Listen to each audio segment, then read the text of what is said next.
Bonjour à tous, bienvenue dans Si on parlait sport sur TV78. L'émission ne surtout pas manquer si vous êtes un passionné de sport local. Aujourd'hui, comme toujours, il y aura des analyses techniques, des décryptages et surtout une dose de bonne humeur. Pour m'accompagner, nos chroniqueurs sont avec nous sur ce plateau et ils sont en pleine forme, croyez-moi. Présentation en musique de cette Dream Team. On commence à ma droite, musique.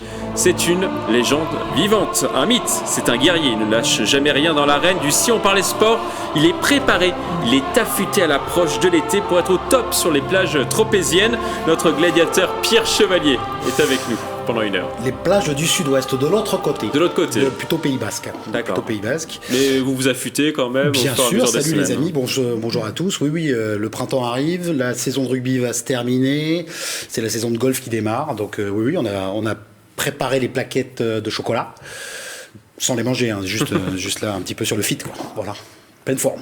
Pierre Chevalier, Rugby Club de Versailles. On continue à gauche, musique. Vous reconnaissez sa musique, c'est l'un des meilleurs journalistes sur le sport italien et sur le sport yvelinois, tel un Marcello Lippi. Il peaufine chaque détail pour donner le meilleur de lui-même dans cette émission. Notre Italian lover Grégory Canale est avec nous pendant une heure. Bonjour Mickaël, bonjour Pierrot, bonjour à tous. Ça me touche que vous me compariez à Marcello Lippi, légende du football italien, qui a remporté la Coupe du Monde en tant que sélectionneur en 2006. Face à qui ? Face à la France, bien sûr. Face à la France. Vous peaufinez tous les détails dans cette émission ? On peaufine tous les détails, on se remet tranquillement en selle. Hein. Ça faisait longtemps que j'étais pas venu sur le plateau avec la team. On sent d'un week-end pascal où il y a eu beaucoup de chocolat ingéré, donc il va falloir des faire tablettes du de sport. chocolat. Hein. Tablettes de chocolat, voilà. Il va falloir éliminer tout ça. On passe de l'autre côté, musique, c'est un petit nouveau mais il devient de plus en plus grand. Il forge sa légende à chaque émission, il honore déjà sa 6e sélection dans ce Si on parlait sport. Il est responsable sponsoring chez Orange en Ile-de-France, il adore le sport, il est amoureux de sport, mesdames et messieurs. Philippe Volac est avec nous pendant une heure. Bonjour à tous au plateau, à toutes qui nous regardent. Et je voulais faire un petit clin d'œil aujourd'hui particulier, c'est les 80 ans de mon papa, qui est aujourd'hui, qui est fan en plus de sport. Et donc voilà, donc je voulais profiter de cette émission. Bon anniversaire en tout cas à lui. J'espère qu'il est fan de cette émission aussi et qu'il est fier de vous. On passe de l'autre côté, musique. C'est la star mondiale que tout le monde s'arrache. Il est iconique, pragmatique, photogénique, féerique parfois. Coach Jean-Miss, ex-entraîneur du Plaisir Rugby Club, est avec nous pendant une heure. Coach, comment allez-vous ? Bonjour à tous. Pragmatique, photogénique, iconique. Ouais, tant que ça arrive en hic, pourquoi pas. Alors avant de passer au programme de l'émission, on va parler basket et de notre pépite yvelinoise Victor Wembanyama. Lors du choc au sommet de la 27e journée de Betclic Elite entre Monaco et Boulogne-le-Valois, Victor a une nouvelle fois gratifié les spectateurs d'un panier complètement fou. On regarde.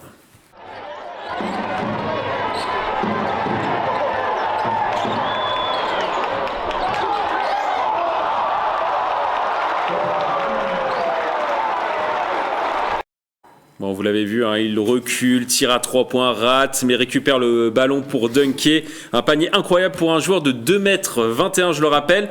Alors, votre avis, tout simplement, sur ce panier autour de la table ? Vous pensez qu'il le rate le premier ou c'est pas fait exprès, Mickaël ? Vous pensez qu'il a fait exprès de se le remettre à lui-même ? Raté à 3 points. Non, mais en tout cas, non, magnifique. Et Pierre commentait même l'action avant où il emmène le joueur à droite, à gauche. Il fait ce qu'il veut avec le ballon. Il a tout de suite vu que son panier à 3 points était raté. Il est tout de suite là à la retombée pour dunker. J'avais l'impression d'être dans 2K NBA, là, le jeu vidéo, parce que franchement c'était assez beau. C'était magnifique. Jean, c'est sûrement de quoi vous parlez, hein, le jeu vidéo, bien sûr. Oui, Jean... de suite ça m'a fait j'ai dit, il est là. Alors qu'est-ce que vous en pensez ? C'est remarquable. Techniquement, ils viennent de le dire. C'est vrai qu'il l'amène à droite à gauche. C'est pas spécialement, mais c'est par rapport à son gabarit surtout. 2m21. C'est son gabarit qui fait que l'agilité qu'il peut avoir et puis la souplesse dans ses déplacements par rapport à son gabarit, c'est phénoménal. Il est en train de monter, mais plus qu'en flèche. S'il continue comme ça, ça va être le joueur du siècle. Parce que là, on l'arrête plus. On l'arrête plus. Pierre. Sur cette action, ce qui est vraiment bluffant, c'est que c'est la quintessence et le résumé de toutes les forces de Wemby, qui à 2m21 est un joueur qui s'est shooté de loin, qui part au rebond, qui est dans la raquette aussi à l'aise que sa taille le lui permet. Et là, peut-être raté pas sciemment, mais rater son lancer à son 3 points, suivre, passer au-dessus de tout le monde, dunker sur des défenseurs un peu médusés, c'est juste assez étonnant. Et ce qui est extrêmement prometteur chez cette jeune pépite yvelinoise, c'est que des joueurs de cette taille-là, il y en a eu quelques-uns en NBA. On va déjà tout de suite parler des NBA et de la saison prochaine. Il y en a eu comme ça, mais qui n'étaient pas aussi complets dans leur jeu. Je pense à Manu Ball qui a joué dans les années 90 en NBA. Xiao Ming, le chinois. Oui, pas la marque de téléphone. Le chinois qui était impressionnant et qui était bon, mais par exemple pas à longue distance. Il était légèrement plus grand, si mes souvenirs sont 2m27 ou 2m28. Et un peu plus épais que Victor, mais qu'il soit capable en gros et puis en plus là il nous fait un rainbow shot à 3 points, il va chercher derrière, il dunk. Il a amené les défenseurs, il s'est amusé aussi avec chacun d'eux. Donc ce gamin, c'est de l'or en barre. Et s'il continue sa progression comme ça, physique notamment, en NBA, il va tout péter. Et c'est face à Monaco aussi, qui est une bonne équipe en plus de la Ligue. Non, mais moi je suis complètement d'accord. Il y a eu des défaites quand même, oui, je précise. Quand même, ils ont perdu 87 à 68 sur ce match. Mais au moment de cette phase, ils étaient presque devant, ils étaient 62 à quelque chose comme ça. Non, moi, comme dit Pierre, c'est surtout, c'est pas avant les passe-passe, c'est surtout le dunk, enfin aller chercher le rebond de son rebond lui-même et après le dunk. Enfin, je dis, c'est d'aller le chercher. On le voit qui domine la raquette et puis là le panier et puis boum, je veux dire, c'est vraiment impressionnant. Ouais. Oui, parce qu'il était quand même assez long. C'est légèrement au ralenti, mais pour avoir vu l'action en temps réel, vitesse normale, c'est vrai qu'on a l'impression qu'il vole. Ouais, il reste longtemps avec cette action. Et cette image-là, on l'a prise sur le compte Twitter de la NBA. Donc la NBA est quand même le scrute, regarde, tout le monde se frotte déjà les mains. Est-ce que ça l'aide peut-être à grandir déjà dans cet univers-là, de voir qu'il y a ce lien avec la NBA déjà qui est en train de se créer? En tout cas, il est mis en lumière, il est surveillé. Dès qu'il fait le petit exploit, tout de suite, il est mis sur le devant de la scène. Il y a une stat intéressante que j'ai relevée. Il est dans le top 10 les joueurs les plus suivis sur les comptes réseaux sociaux de la NBA. Il est numéro 8 alors qu'il a jamais mis les pieds encore en NBA.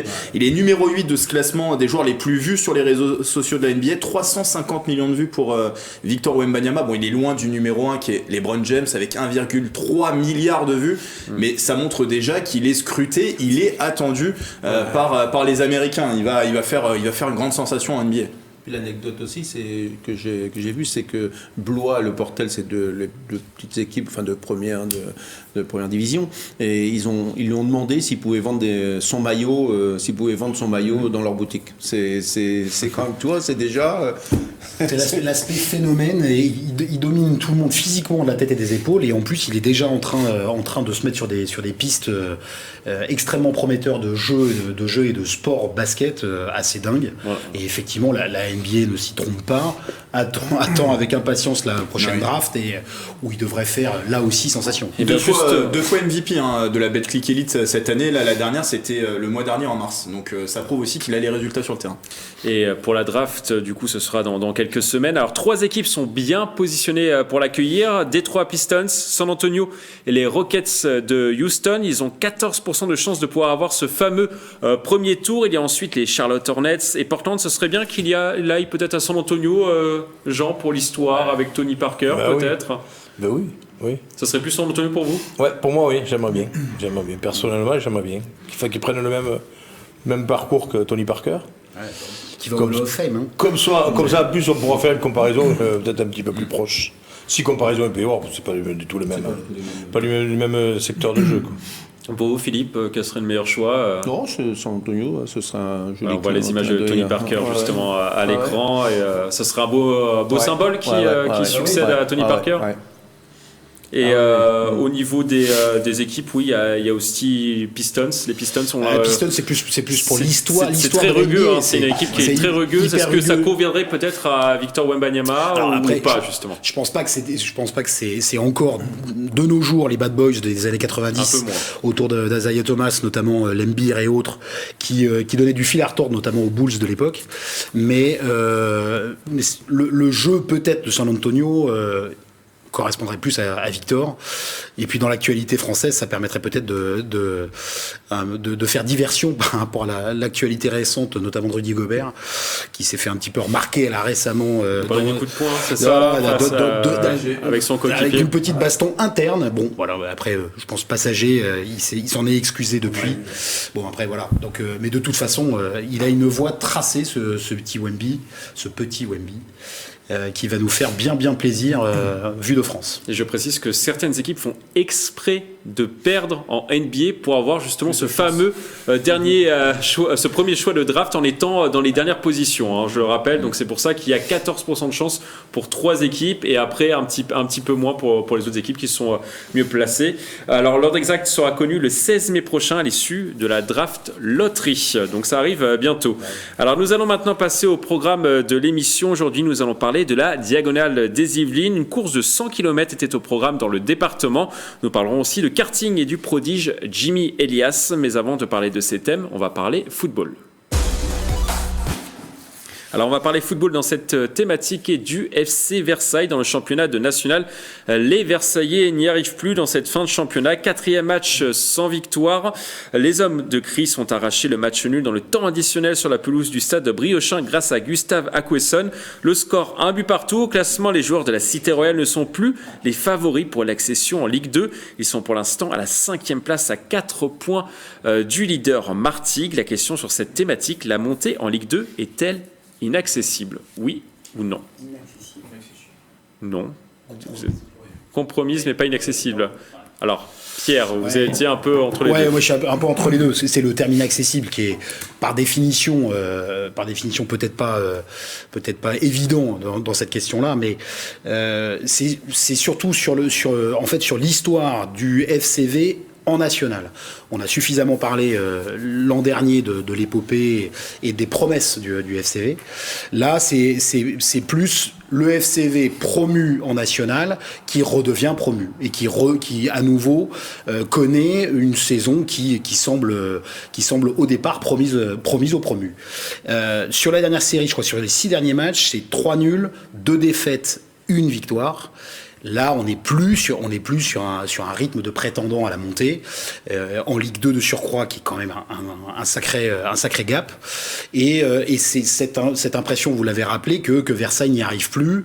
On en parlera sans doute de savoir si les querelles extrasportives ou les problèmes extrasportifs n'ont pas rongé le groupe de l'intérieur. Mais là, en tout cas, il y a plus les recettes qui fonctionnaient pour le FCV en début et en milieu de saison. Toujours ces questions aussi de matchs à domicile qui ne sont pas vraiment des matchs à domicile, les perspectives de l'an prochain. Ils jouent au stade Jean-Bouin et non pas à Versailles. Voilà, et donc c'est quasiment sans spectateurs, sans assistance, donc il n'y a pas de 12e homme.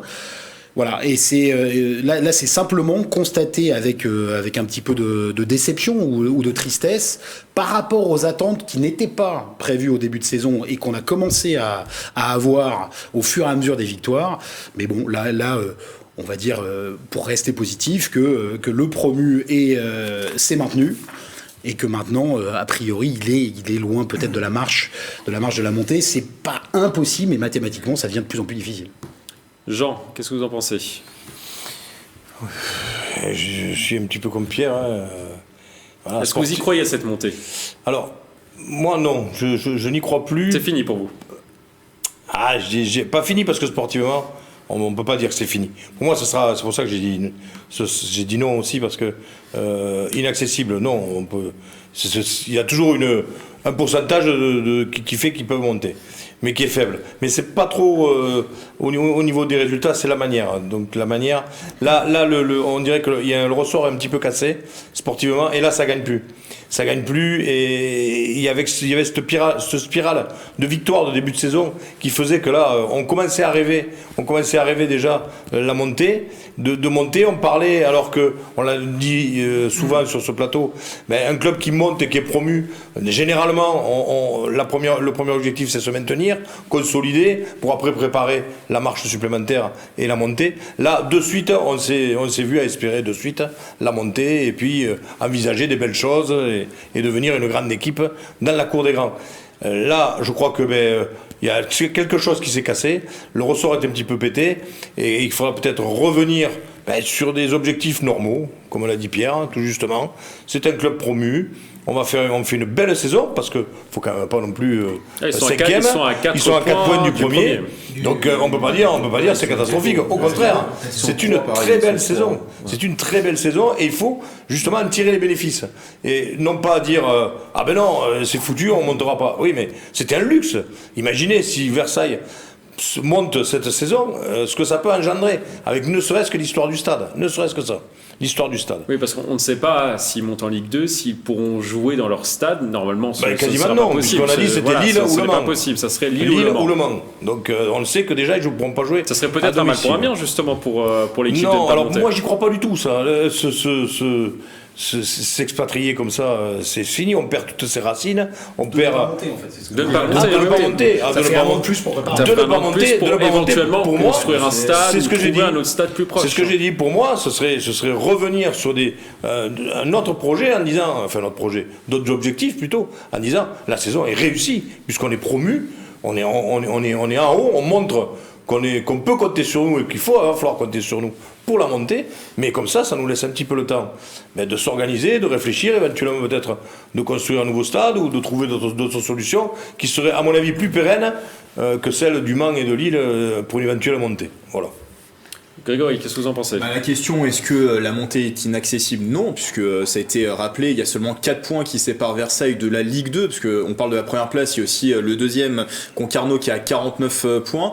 Versailles doit jouer contre le leader encore, le match retour, et aussi contre le Red Star, qui est devant Versailh actuellement, donc il reste encore des grosses échéances pour les Versailles. Maintenant, il va falloir vite réagir, parce que là, on sort d'une série de 4 matchs sans victoire, avec 3 nuls, une défaite. La dernière victoire, elle remonte déjà à un petit peu de semaines, voilà, ça fait quelques semaines que Versailles ne s'impose plus. Ça, c'est une équipe mal classée, c'était mal classée. Et en plus, c'était une victoire assez à l'arraché, parce que Versailles ne marque pas beaucoup de buts aussi cette saison. Oui, justement, peut-être les buts sur Versailles. Versailles arrive à marquer 2 buts maximum. La dernière fois, c'était le 17 février dernier. Ils n'ont marqué que 35 buts depuis le début de la saison. C'est moins que le Red Star, Dunkerque, Concarneau, 47 buts, ou encore Martigues.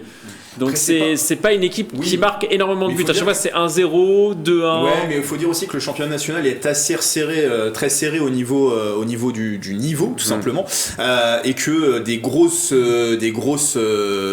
excusez-moi de l'expression, des grosses goleadas, il y a un mot que j'ai pas envie de dire, des grosses envies de buts, il y en a pas énormément dans le championnat de national. Maintenant, on va savoir, on va voir, et peut-être qu'on le saura dans les prochaines semaines, si effectivement c'est peut-être la crise en interne qui a joué quelque part dans les mauvais résultats de Versailles. On le saura dans les prochaines semaines, mais peut-être qu'il y a une explication. À force d'avoir des problèmes en interne, forcément, à un moment donné, ça se ressent sur le sportif. Même si on nous dit officiellement, on avait reçu un joueur de Versailles, c'était, j'ai oublié son nom, ça va me revenir, mais on l'a reçu, il nous a dit non, pour l'instant, ça n'influe pas sur le groupe. Forcément, au bout d'un moment, ça influe sur le groupe. Et là, peut-être que ça nous donne aussi des arguments pour dire que c'est bien le cas. Philippe, voilà, qu'est-ce que vous en pensez ? Pour moi déjà c'est serré parce qu'il y a 6 équipes à descendre quand même. Donc ils se battent quand même. Oui, l'objectif premier c'était de ne pas descendre, effectivement.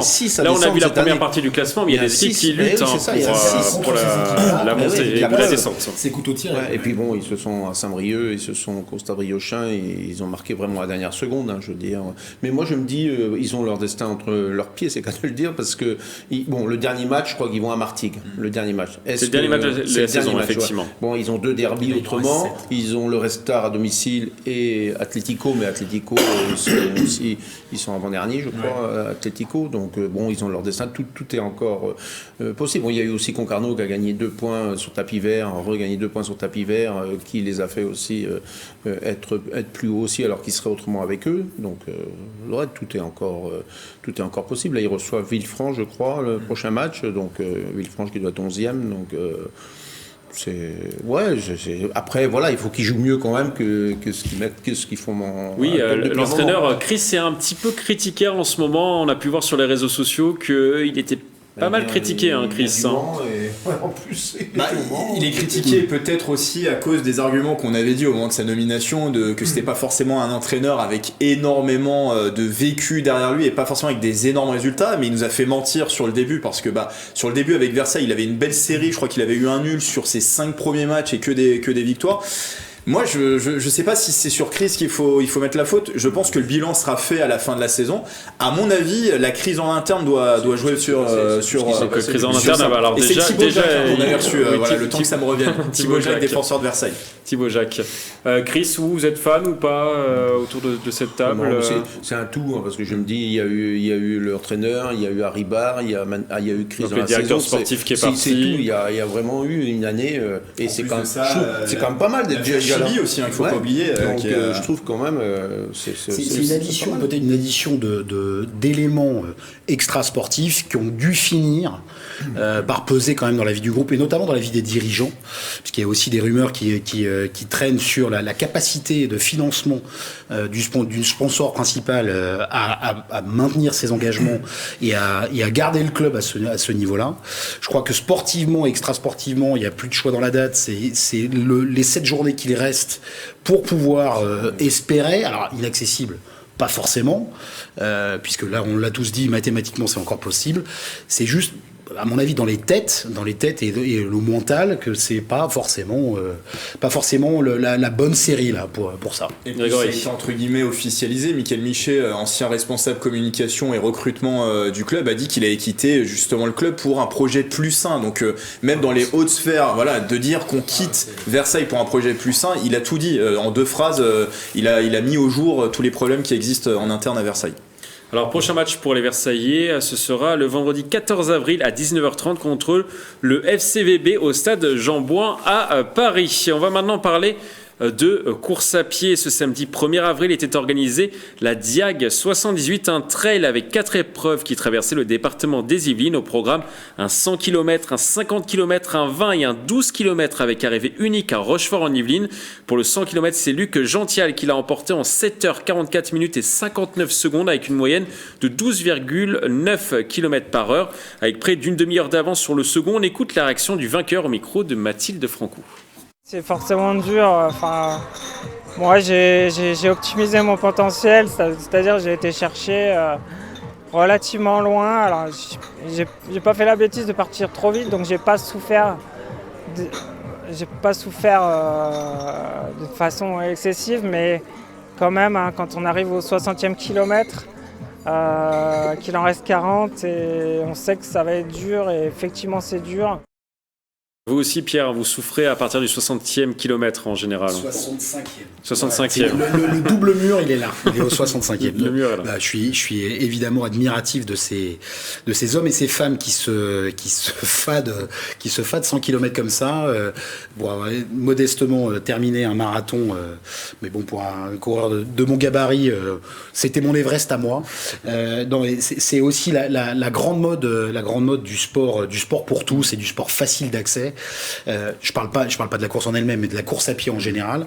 Et puis c'est de plus en plus d'événements qui sont organisés, des courses de renom qui connaissent leurs affluences les plus folles, comme par exemple le marathon de Paris là encore récemment, il y a une quinzaine de jours. Et sur le trail, c'est aussi cette notion de dépassement de soi, de préparation minutieuse qui impacte vraiment le quotidien des coureurs, coureuses et de leur famille. Et puis d'aller au bout comme ça. Alors ce coureur là, il a l'air d'être entraîné parce que il vient de Savoie, de Valloire, donc oui, il doit connaître les dénivelés plus. Assez connu dans le milieu. Les dénivelés plus, il connaît, mais pour s'enquiller 100 km en 7 heures comme ça, c'est juste phénoménal. Moi, ils ont toute mon admiration et je trouve génial d'avoir ces possibilités là données à toutes et tous de faire du sport régulier, que ce soit sur 5 km ou sur 100. Jean, vous en pensez quoi, vous, de la Diag 78, 100 km On s'aligne. C'est l'année prochaine. Une petite année de préparation, vite fait. 7h44 minutes. Hein. Bon, 12 km/h de moyenne à peu près. Et 59 secondes quand même. Hein. Ouais, bon. Voilà, mais bon. J'ai un copain qui fait les 5 km, hein, qui fait ce genre de discipline, et lui me disait que de toute façon, après, il rejoint un peu ce qu'il dit. C'est pas. Une fois qu'on a franchi des caps comme 60 km, après c'est une gestion, mais quand on fait 60, on en fait 100. C'est con à dire, mais enfin, c'est bête à dire, pardon. Mais c'est vrai. Moi, ça me semble un peu loin quand même. On l'a fait à une époque, mais en plusieurs fois. Alors au total, 890 coureurs ont participé à cette nouvelle édition, cette 4e édition de la Diag 78 et près de 150 pour le 100 km. On écoute l'organisateur. Traverser un département, c'est pas banal. Pourquoi elle s'appelle la Diag? Parce qu'on a fait une petite référence à la Diagonale des Fous qui traverse la Réunion. Alors c'est pas la Réunion, il n'y a pas le même dénivelé, mais on voulait montrer que les Yvelines avaient un beau territoire de trail et avec des chemins, des villages qui peuvent nous accueillir comme aujourd'hui à Rochefort en Yvelines. Et donc voilà, donc oui, je pense que c'est une édition qui est amenée à durer, j'espère en tout cas. Alors la question sur cette thématique, la course peut-elle se faire un nom dans le monde des trails ? Cette Diag 78, est-ce que cette Diag 78 peut se faire un nom ? Oui. Oui. Philippe ? Et pourquoi pas ? Bah oui, pourquoi pas. En plus, c'est la course de 100 km, c'est la seule en Ile-de-France en plus. Oui, parce qu'on a l'Écotrail qui fait 80 km, voilà, qui part de l'île de loisirs de Saint-Quentin-en-Yvelines pour rejoindre le premier étage de la Tour Eiffel. On parle de celle de 100 km, mais il y a celle de 20, il y a 4 ou 5 épreuves. Oui, c'est ça. 50 km, 20 km et 12 km. Il y en a pour tout le monde. C'est à tous. Ouais. Mais quand tu vois, pour revenir sur le 100 km, je crois que l'année dernière, en 2022, il a mis une heure de plus, celui qui a gagné une heure de plus, 8h49, et là c'est 7h40 ou 39. Oui, c'est ça, c'est 7h44 minutes et 59 secondes. L'année dernière, celui qui a gagné, c'était 1h, 8h et quelques. C'est quand même. Tu arrêtes de déjeuner. Je sais pas, mais. Enfin, moi, si je m'arrête de déjeuner, je prends un peu plus de temps. Oui, qu'est-ce que vous en pensez, Grégory, vous, de cette course? Est-ce que cette course peut se faire un nom dans le monde des trails? Alors il y a bien sûr la Diagonale des Fous, on l'a évoqué à la Réunion. On va pas la comparer à la Diagonale des Fous. 165 km, 10 000 mètres de dénivelé, il y a le trail du Mont Blanc aussi. On peut comparer déjà à une autre course comme vous en avez parlé, c'est l'Écotrail. Alors l'Écotrail, on est sur un format un peu différent, 80 km, il y a ce symbole de la Tour Eiffel puisqu'on termine l'Écotrail en montant le premier étage de la Tour Eiffel, mais c'est vous qui m'en avez parlé d'ailleurs, Mickaël. Il y a de plus en plus de participants de l'Écotrail qui sont intéressés par cette Diag 78, qui ont rejoint en tout cas qui ont fait l'impasse sur l'Écotrail pour aller sur cette Diag 78. Et puis après voilà, on est les premiers défenseurs de ce département. On est dans un très très beau département qui est un pied dans l'urbain, un pied dans le rural, dans le forestier. Donc il y a différents paysages possibles, différentes possibilités. Il y a du dénivelé. Enfin voilà, il y en a vraiment pour tous les goûts. Je pense que pour faire un parcours de ce genre de 100 km, on a vraiment un territoire propice. Donc pourquoi pas. 95% de chemin forestier sur cette course, c'est impressionnant quand même. 95%. Bah, c'est les Yvelines. Bah oui. Les Yvelines. En diagonale. Les Yvelines, oui, non mais les Yvelines, il y a beaucoup d'espace vert, donc c'est normal. Mais on voit quand même le nombre de participants. Moi, je pense qu'il pourrait se faire vraiment un nom. Pour moi, il y a deux choses. On voit d'abord, premièrement, le nombre de participants. Je crois que c'était autour de 150. C'est ça. Il y a 890 coureurs qui ont participé. Voilà, c'est ça. Pour le 100 km, c'est 150 voilà, pour le 100 km. 150 Et je crois que c'était moitié moins l'édition d'avant. Donc la troisième édition d'avant, on était à la quatrième édition. Mais on a peut-être, sur le nombre total, on a peut-être augmenté aussi. Sur le nombre total, on a augmenté. Voilà, donc c'est l'important. C'est pas focaliser la Diag 78 sur les 5 km, puisqu'il y a 4 épreuves différentes sur cette compétition. Donc c'est attirer le plus de monde possible et en faire, pourquoi pas, dans le cadre de tout ce qui est trail, une date importante. Faut-il bien qu'ils aient le choix dans la date sur le calendrier, parce que il va y avoir un problème au niveau du temps. Parce que ça, c'est le genre de compétition, on ne peut pas le faire n'importe quand dans l'année. Et c'est uniquement ça. Mais si ils ont tous les paramètres réunis, ça peut devenir quelque chose d'instauré et qui perdure. Ils le font toujours le 1er avril, 2 avril à peu près, toujours début avril. Ça sera, oui, mais il y en a qui ne sont pas venus, ils croyaient que c'était un poisson. Moi, par exemple, je voulais y aller, mais j'ai dit, tiens, ça c'est une blague. C'est une blague. L'autre argument pour la durée et l'installation de cette course dans le calendrier national voire international, c'est la concentration de coureurs en Ile-de-France. On a une des plus grosses concentrations de population dans la région et de plus en plus de pratiquants de la course à pied, avec en plus cet argument d'un théâtre naturel génial comme le département des Yvelines. On en parle souvent pour le vélo, mais voilà, pour la course à pied, ça se pose là. Donc oui, il y a plusieurs bonnes fées qui se sont penchées sur ce berceau de course.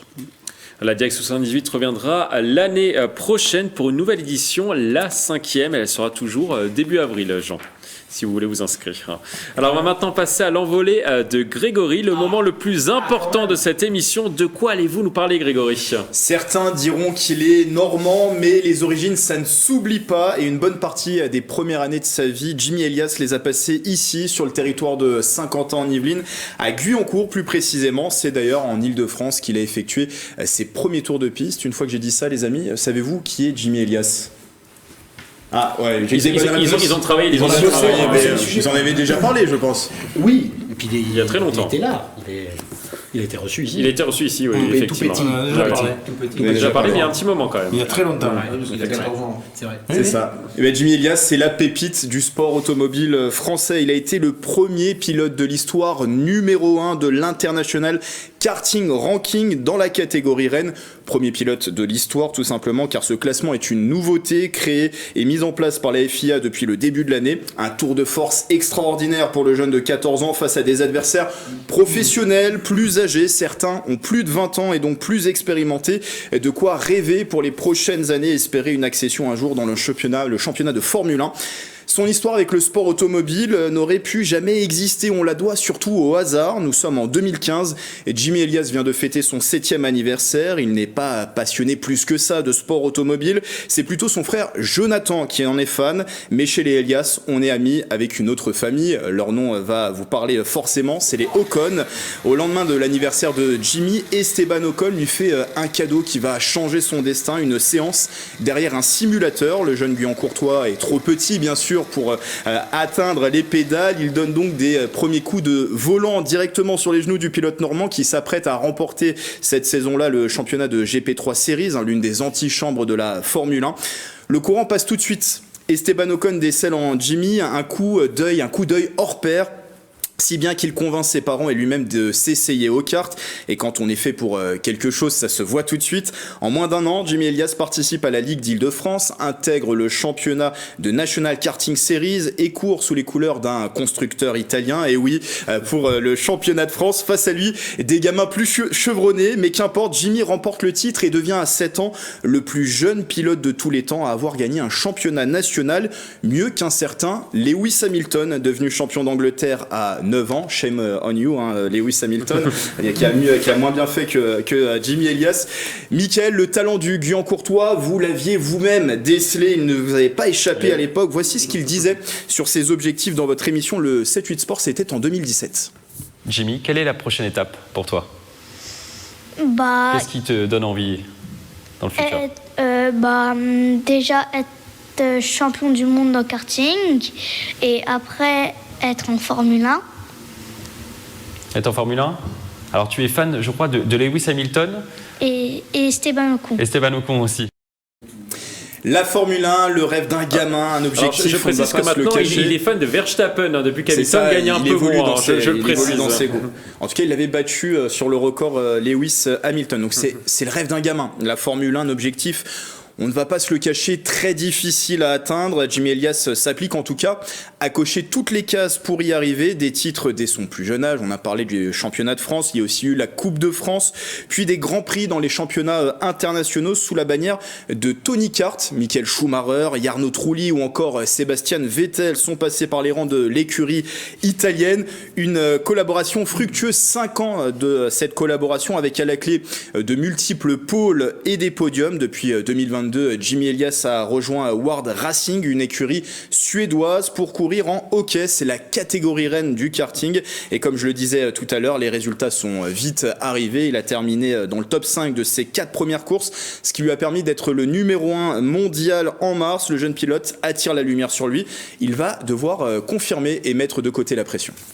Il y a beaucoup de choses à améliorer, notamment la préparation physique, mentale. C'est ce que je bosse avec Julien. Et je voulais le remercier pour tout le travail qu'il fait pour moi à Simimotion.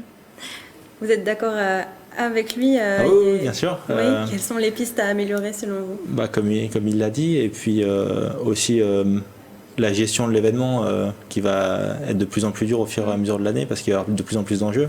Mais il sait très bien sur quoi il doit travailler et on va travailler là-dessus toute l'année pour essayer d'être champion du monde à la fin de l'année. 0. Car la route vers la F1, merci pour les timings en régie, c'est très gentil à vous. Car la route vers la F1 est longue et semée d'embûches, le talent ne fait pas tout.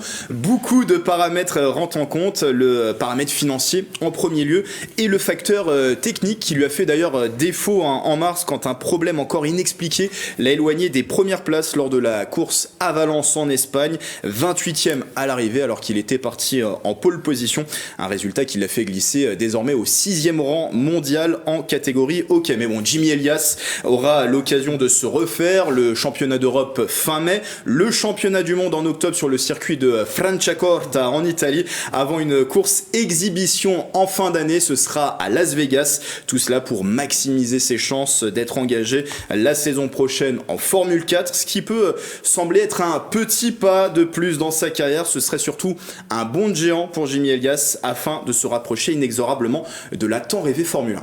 Las Vegas, ça fait rêver. J'espère qu'on y sera, Grégory, pour le suivre. Alors la question sur cette thématique, Jimmy Elias est-il bien parti pour intégrer la Formule 1, messieurs? Vous êtes partagé, Jean, partagé aussi Philippe, et vous y croyez, vous, Pierre. Ouais. Alors on va faire un petit duel entre Jean et Pierre. Jean, vous commencez? Jean-Pierre. Non, je suis partagé. On a déjà abordé ce sujet, mais il y a quelques années, quand on avait déjà parlé de lui. Il a grandi, là. Il a grandi, et il continue. Et c'est bien. Ça, c'est bien. Il continue. Ce qu'on avait pu prendre pour un petit, pas caprice, mais un petit joujou au départ, commence à devenir quand même plus qu'un joujou. Là, on commence à parler de lui pour la Formule 4, qui est déjà énorme. Le palier, là, passer du karting à la Formule 4, c'est énorme. Après, je dis pas, ce sera peut-être le futur grand champion de Formule 1. Pourquoi pas. Mais il y a énormément de facteurs qui rentrent en jeu dans ce domaine, dans ce sport, dans ce domaine sportif, parce que s'il y a vraiment des sports où l'argent est primordial, mais alors plus que primordial, c'est la base. S'il n'y a pas d'argent, il n'y a rien du tout, il n'y a pas d'espoir, on peut être le meilleur. Il ne pourra pas y arriver. Donc ça déjà c'est la première chose. Et la deuxième chose c'est qu'il y a énormément de monde à ce niveau-là et très très peu de place à haut niveau. Donc l'entonnoir se referme très vite et après plus ça va, plus les critères sont énormes et les obligations sont de plus en plus grandes. Alors c'est pour ça que je suis un petit peu mitigé parce qu'il a 14 ans. C'est vrai que là, c'était 2017 la dernière fois. Après, il a 4 ans pour y arriver, voilà, parce que maintenant, il faut avoir 18 ans et avoir le permis de conduire maintenant pour aller en Formule 1. Ouais, donc, il lui reste encore 4 ans. Comme il parle du permis de conduire à 16 ans maintenant, donc, il va peut-être faire un bond. Mais c'est vrai que 4 ans, c'est demain. 4 ans, c'est demain, donc on sera quand même assez vite fixé. Moi, je pense que déjà, il faut d'ores et déjà qu'il franchisse le cap et qu'il rentre en Formule 4. S'il rentre en Formule 4, pourquoi pas, honnêtement. S'il ne monte pas de suite en Formule 4, ça va être compliqué. Et qu'il fait les résultats. Et bien sûr, mais qu'il monte en Formule 4 et que bien sûr, son ascension continue. Son ascension au niveau des résultats et au niveau de ses performances sportives. Voilà, c'est uniquement ça qui me bloque un petit peu. Vraiment, encore une fois, voilà. Vous y croyez, mais vous restez prudent.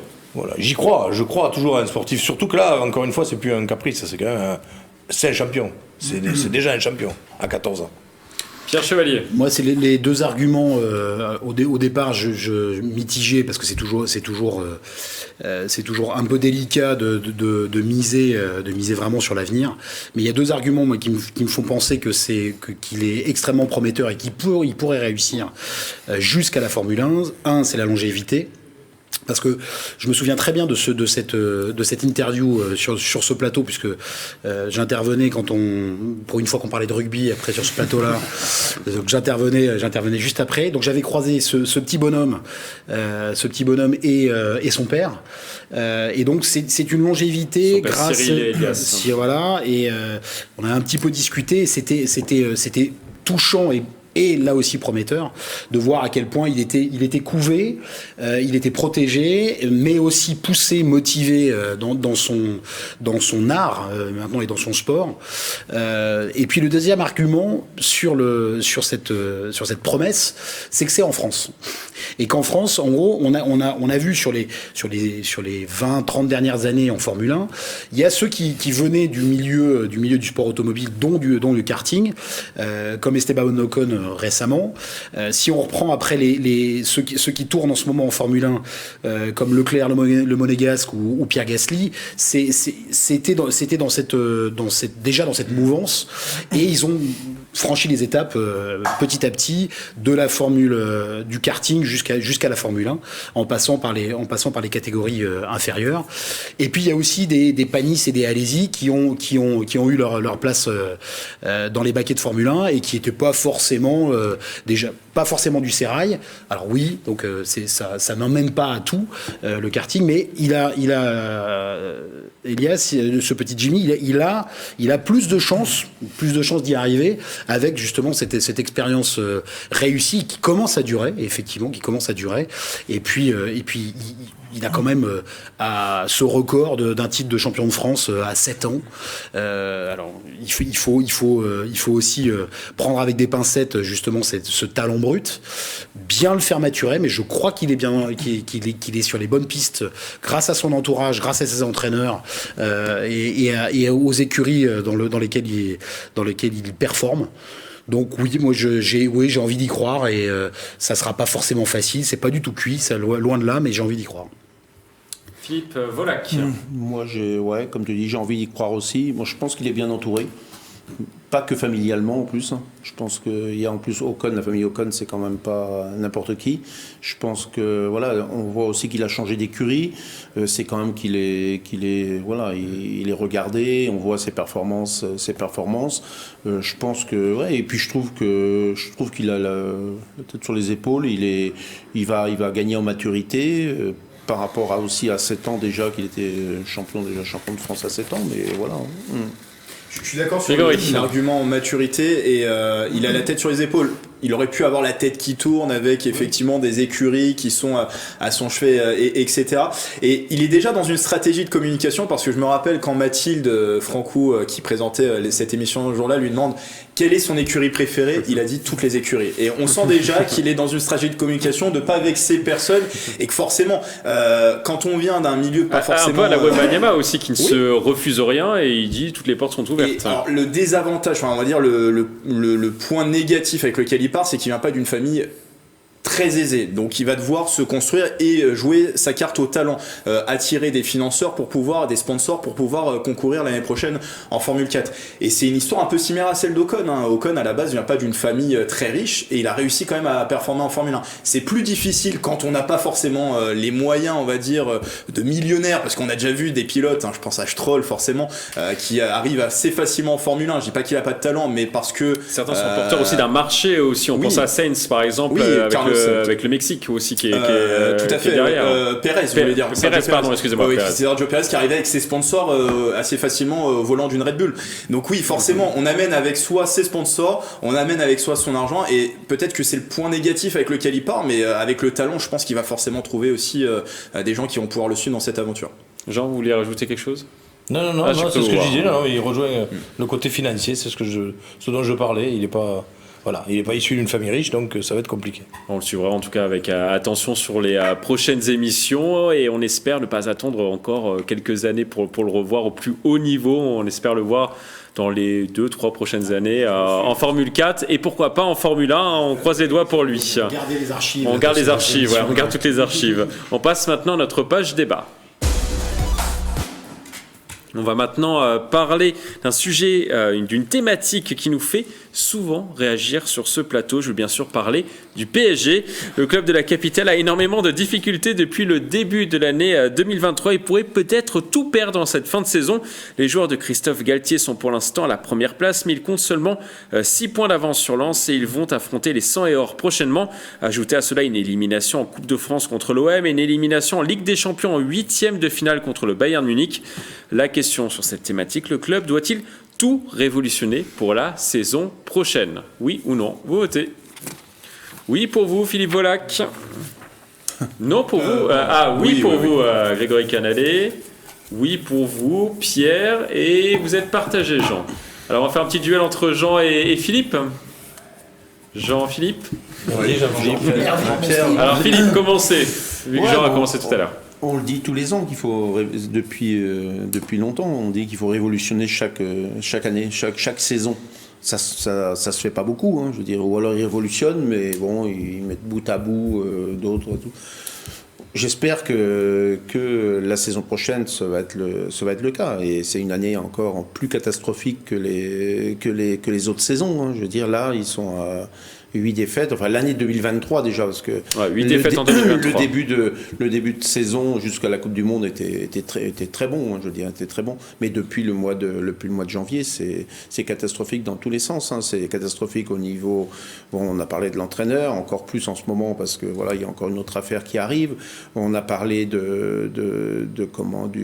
directeur sportif qui vient en plus sur le terrain et qui prend presque la place de Galtier en venant sur le terrain, s'asseoir presque sur le banc à côté. Enfin voilà, il y a la non-présence. Enfin quand il vient du président et Kadhafi, il y a énormément de choses. Il y a les joueurs, il y a des blessés comme autant, il y a des problèmes entre les joueurs. Enfin bon, c'est chaque année. Et là, je crois que cette année, qu'on touche le fond.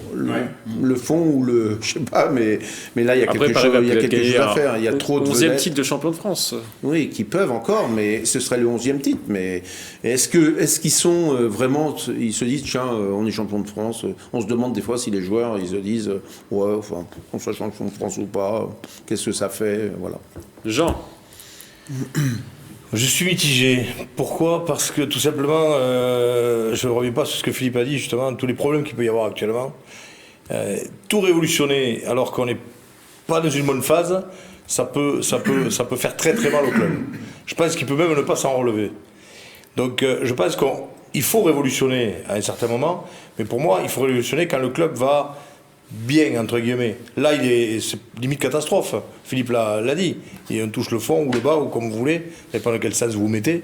Mais, donc, c'est peut-être pas le bon moment. Parce que, encore une fois, ça peut être un électrochoc qui fait qu'il ne se relève pas. Je crois qu'il y a quand même d'énormes problèmes. Tout le monde le sait. Depuis, on en parle tout le temps. Il y a, on dirait que rien n'est structuré dans ce club. Pourtant, c'est un club qui est mis en avant, qui est hyper professionnel. Et quand j'entends, on dirait que rien n'est structuré.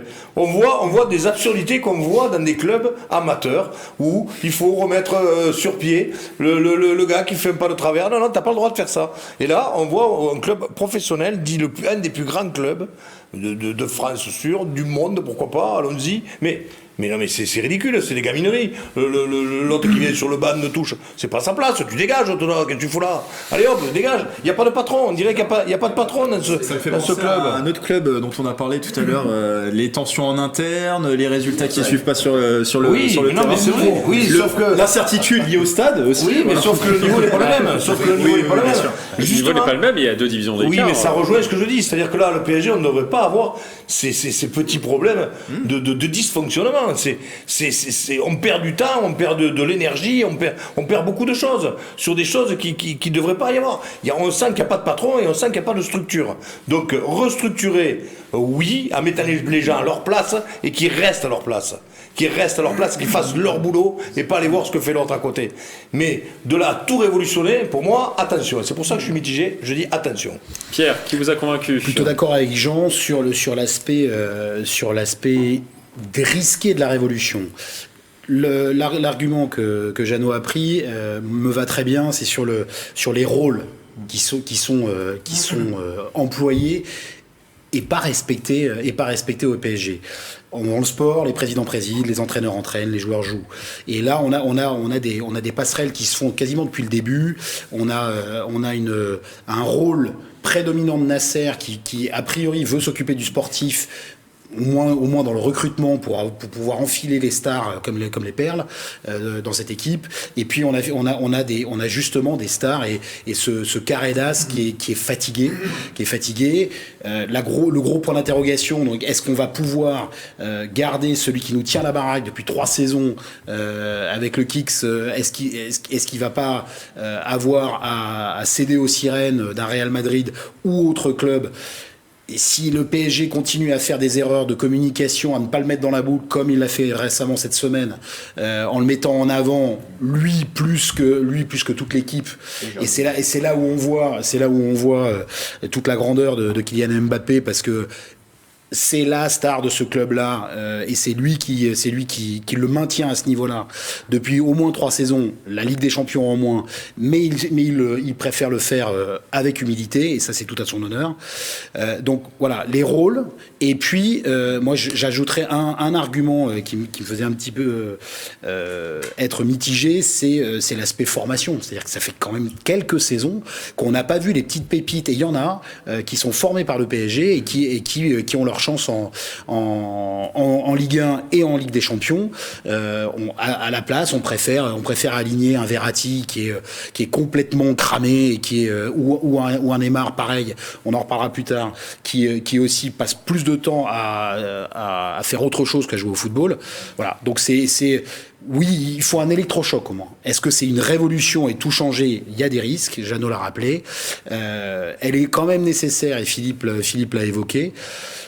De toute façon, ça c'est des réactions de supporters déçus, parce que là il n'y arrive plus. C'est effectivement comme le FCV à son niveau. C'est une équipe qui toute proportion gardée bien évidemment, qui est une équipe qui n'y arrive plus. Et pourtant ils ont des jeunes de talent, le PSG, qui sont obligés souvent de partir assez tôt, même avant. Alors ils ont leur premier contrat professionnel, ils n'ont pas encore tout à fait éclos dans le groupe professionnel, et ils s'en vont. Moi l'exemple qui me vient en tête forcément, c'est Coman. Ce joueur, on lui avait pas forcément donné toutes ses chances.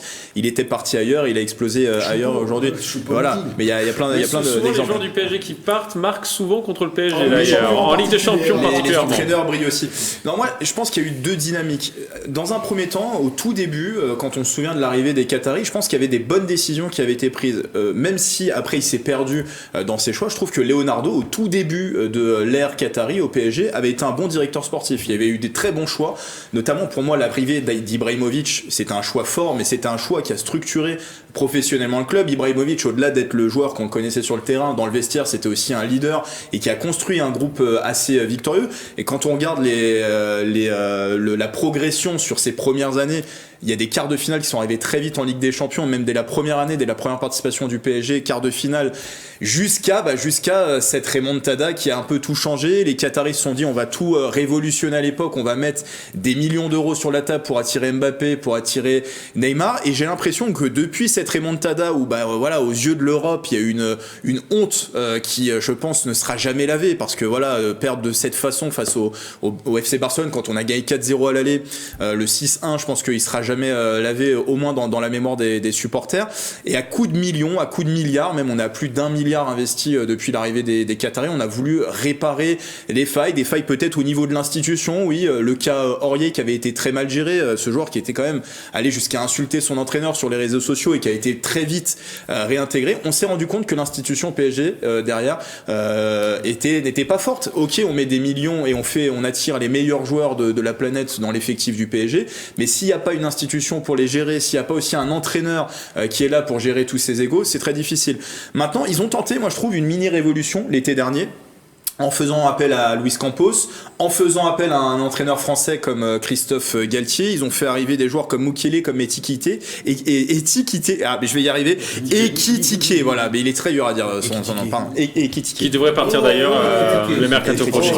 Mais ils ont tenté une mini-révolution cet été, une révolution qui n'a pas forcément pris, et aujourd'hui, il y a même tout un tas d'incertitudes. Moi, je le disais tout à l'heure, le stade, pour moi, c'est une question centrale. Ne plus jouer au Parc des Princes, là on rompt totalement avec l'histoire du PSG. On perd une identité. Il y a des vrais dossiers aussi à élucider, donc il y a beaucoup de choses sur la table. On va continuer justement à parler du PSG, d'un joueur qui nous fait aussi beaucoup parler ici sur ce plateau, c'est Neymar. Actuellement en convalescence, Neymar s'occupe, le joueur brésilien a perdu 1 million d'euros en jouant au poker il y a quelques jours. Il a filmé sa réaction. Il apparaît triste dans un premier temps, mais il a ensuite éclaté de rire. Mais rassurez-vous, quand même, il a gagné 35 280 € ce lundi soir sur le casino Blaze, dont il est l'un des sponsors. Il avait misé sur plusieurs numéros à la roulette et il a gagné. Alors la question sur cette thématique, tout simplement votre avis. Votre avis sur... non, on valide pas. On valide pas. On valide pas. Je sais pas, l'attitude de Neymar. L'attitude de Neymar.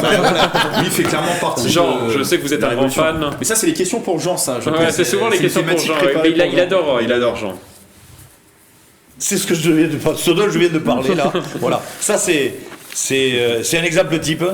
Voilà, de ce garçon qui fait tout sauf jouer au football. Et en plus, pour moi, c'est déplacé. Regarde, il a l'air super concentré. Hein, il a l'air concentré. Moi, je veux un quart d'heure avec lui dans un vestiaire, vous allez voir s'il va être concentré. C'est déplacé. Par rapport à tous les phénomènes qu'on vit actuellement de société, balancer des chiffres comme ça, à rigoler d'avoir perdu 1 million, avoir gagné 32 000 euros. Faut quand même relativiser. Si pour lui, l'argent ne représente rien, ne vaut rien, pour des millions de personnes, ça représente quelque chose. Je trouve très déplacé ce genre de comportement, de publicité, pour un garçon qui est immature, qui est à la limite... Après, c'est l'un de ses sponsors, je le défends quand même. C'est l'un de ses sponsors. Ça fait rien. Aujourd'hui, on balance pas des choses comme ça. Pour moi, ce garçon, il est à l'image du club actuel, c'est-à-dire déstructuré. Voilà. Pierre ? Valeur au singulier et au pluriel. Déficit de valeur au pluriel chez ce joueur. Le message qu'il envoie, le timing n'est pas bon. Sportivement, il n'y est pas et donc il attire la lumière. Peut-être pour un sponsor, mais sur lui, sur un mauvais axe. Et la valeur qu'il met en scène comme ça, ça nous rappelle aussi, ça nous fait faire les calculs de ce qu'il a coûté au PSG et de ce qu'il a rapporté en face. Là pour le coup, le compte n'y est pas, mon cher Kevin. Et donc, c'est assez navrant. Je veux dire, c'est pas à l'échelle de ce qu'on attend d'un champion, d'un porte-drapeau. Alors certes vendeur de maillot, mais d'un porte-drapeau de cette équipe galactique. Avant de signer au PSG, il savait déjà que c'était un fan de poker parce que c'est depuis 2014, la Coupe du Monde 2014, que ses coéquipiers de l'équipe la nationale qui l'ont. Il est même parti en demi-finale. C'était là où ils avaient pris 7-0. Il était parti avant la fin. 7-1. Oui, 7-1 contre l'Allemagne. Quand même. Et quand même, c'est presque pareil. Et il était parti avant la fin et il était parti jouer au poker. Donc, mais après, tu vas pouvoir dire. Il a d'ailleurs dit qu'il éprouvait autant d'émotions en jouant au poker qu'au football. Il l'a dit. Il fait ce qu'il veut, mais on ne devrait pas en parler. Oui, voilà, c'est tout. C'est un peu normal qu'il soit. Tout à fait. Quand tu le vois jouer, qu'il est souvent au tapis. Parce qu'il est tapis souvent. Quand c'est le poker. C'est vrai. Grégory, rapidement, c'est bientôt la fin de cette émission. Quand on commence à parler plus des phrases que d'un joueur en dehors du terrain que de ses performances sur le terrain, c'est qu'il y a un vrai problème. Qui peut citer aujourd'hui un dernier exploit de Neymar sur le terrain? Son premier match contre Rennes. Voilà. Moi j'avais même presque envie de dire la remontada, le match qu'il fait face au PSG avec le FC Barcelone. Non mais il fait des bons matchs avec le PSG, mais pour moi son match référence, ça reste son match au FC Barcelone face au PSG. Il l'a d'ailleurs dit dans son documentaire. Et donc depuis, moi j'ai du mal à trouver. Pourtant c'est un joueur qui était pétri de talent à la base et qui devait gagner, à mon avis, un ballon d'or au moins dans sa carrière et faire gagner son équipe. C'est déjà la fin de cette émission. On va terminer comme d'habitude par une citation. Aujourd'hui, je vous propose une citation de l'ancien footballeur Eric Cantona. La vie est toujours trop cruelle. Tout ce que nous pouvons faire, c'est d'essayer de passer le ballon et laisser le soleil briller en espérant qu'il brille pour tout le monde. Je vous laisse méditer sur cette phrase. À bientôt sur TV 78.